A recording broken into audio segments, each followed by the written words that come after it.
လူတိုင်းကလေပြောင်းလဲရမှာကိုရမ်းကြောက်ကြတယ်။ဘာကြောင့်လဲဆိုရင်ကိုယ့်ရဲ့မွေးလာကလေးကကိုယ့်ရဲ့အယူအဆကိုယ့်ရဲ့အတွေးခေါ်ကိုယ့်ရဲ့ဗီဇတွေကညင်ခုန်တဲ့ဘက်မှာအာသန်နေပေါ့နော်။အဲ့ထဲမှာကျမတို့ကပြောင်းလဲခြင်းကိုကတော့အကြောက်ဆုံးအရာတစ်ခုပဲငါမှန်တယ်ငါလောက်တာမှန်တယ်ငါပြောတာမှန်တယ်ဆိုတဲ့အတ္တလေးတွေပေါ့အဲ့မှာကျွန်မဆိုရင်ဘာဖြစ်လဲဆိုရင်စိတ်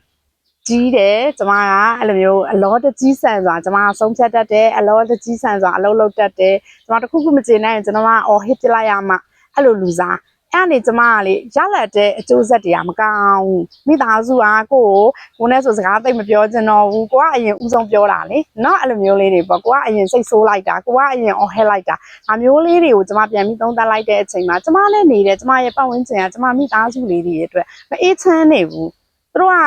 အဲ့တော့ကျမကိုမလုပ်လိုက်လေကျမပြန်စွာဆုံးဖြတ်တတ်တဲ့အလေးအကျင့်တွေကိုကျမပြောင်းလဲလိုက်တယ်အရာအားလုံးကိုကျမဥဆုံးစဉ်းစားတယ်စဉ်းစားပြီးမှဒါဖြစ်နိုင်လားမဖြစ်နိုင်ဘူးလားဆိုတဲ့အကြောင်းအရာလေးတွေကိုကျမစဉ်းစားပြီးတော့မှအကြောင်းကျမတို့ကအသေးသေးလေးတွေပြောင်းလဲမှုအပေါ်မှာကိုအထင်မသေးလိုက်ပါနဲ့သေးလေးတွေကနေအကြီးကြီးတွေဖြစ်လာပါတခါတလေမှာပေါ့နော်ကျမတို့မြင်ဖူးတယ်ကျမမိတ်ဆွေညီမလေးတွေထဲမှာဆိုရှိတာပေါ့နော်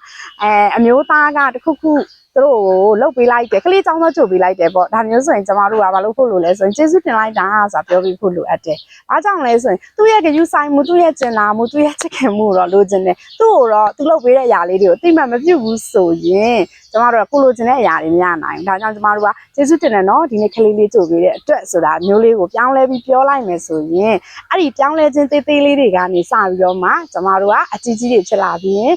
ကျမတို့ရဲ့မိသားစုတွေကတဖြည်းဖြည်းနဲ့တာယာလာမှာပေါ့နော်ပျော်ရွှင်လာမှာပေါ့ဒါကြောင့်ဒီနေ့ကျမရဲ့ဒီဗီဒီယိုလေးကနေကိုအတွက်စိတ်ခွန်အားလေးပဲဖြစ်စေရရှိသွားတယ်ဆိုရင်ကျမကို yes လို့မှတ်ပေးခဲ့ပါနောက်ဗီဒီယိုမှာပြန်ဆောင်ကြမယ်နော်